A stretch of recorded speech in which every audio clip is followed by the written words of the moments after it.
Ministro, qui ad Agrigento per ascoltare anche le tante istanze che arrivano dal territorio, di un territorio che nonostante tantissime fortissime presenze politiche negli anni risulta sempre abbandonato. Le istanze sono state tante, ecco, voi riuscirete come anche rappresentante del governo e di Italia Viva a fare qualcosa, a dare qualche risposta?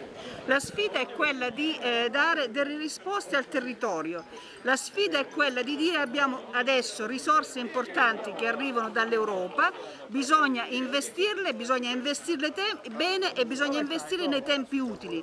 Investirli bene nei tempi utili significa non perdere queste risorse, ma significa anche valutare la qualità dei progetti per lo sviluppo che creano nel territorio, per la qualità e la quantità di lavoro che possono creare. Ecco, lei rappresenta anche una parte politica, Italia Viva, che tanto ha fatto, che si è impegnata fortissimamente anche nel Premier Draghi nel farlo inserire. Ecco, come situazione politica qual è il vostro progetto che intenderete portare avanti?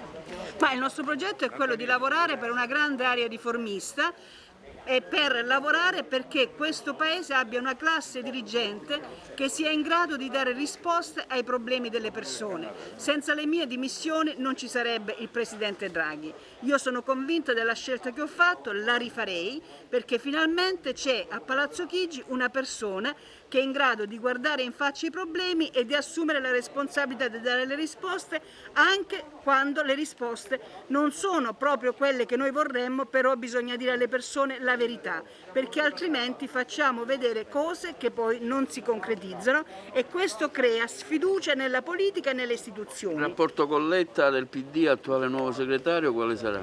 Ma sarà quello che il segretario Letta vorrà avere. Noi siamo le persone che hanno assunto la responsabilità di fare battaglie molto chiare, di dire che non c'era un piano vaccinale e questo creava problemi, aggravava la situazione nel nostro Paese, di dire che c'era bisogno di un cambio radicale a Palazzo Chigi perché c'è la necessità, insisto, di guardare in faccia i problemi e di dare risposte. Siamo qui con la vice ministra, prima uscita in tutta Italia, proprio per testimoniare questa necessità e soprattutto creare le condizioni affinché si spendano i soldi che ci sono. In Sicilia quale progetto politico porterete avanti prossimamente?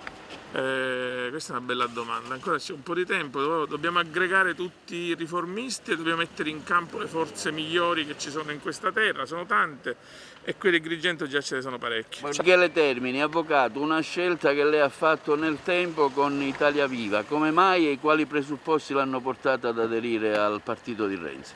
Beh, la scelta è dovuta anche alla mia storia di concretezza nel fare la politica.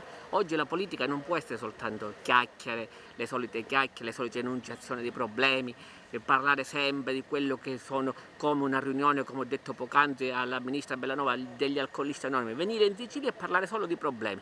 Noi che siamo amministratori, noi che vogliamo essere classe dirigente, dobbiamo dire a tutti i cittadini quali sono le soluzioni per risolvere i problemi.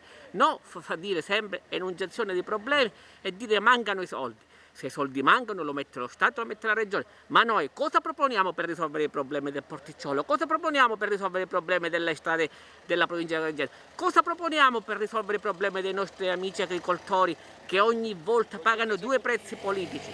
Il prezzo politico di avere i prodotti agricoli che devono andare a finire in Italia e questi prodotti non avendo strade, non avendo autostrade, non avendo mezzi di trasporto, costano sempre il doppio. E quindi a scapito del lavoro, dei lavoratori che lavorano in campagna e quindi qualcuno dovrà sempre pagare questo prezzo, sempre la povera gente. Quindi io sto con Renzi perché noi pensiamo alle idee e alle proposte per risolvere le problematiche, non solo per fare politica di politicanti, solo politica di enunciazioni. Non ci interessa più, la gente è stanca, vogliamo risorse. Risolvere problemi e risposte, noi amministratori diamo risposte, non solo parole.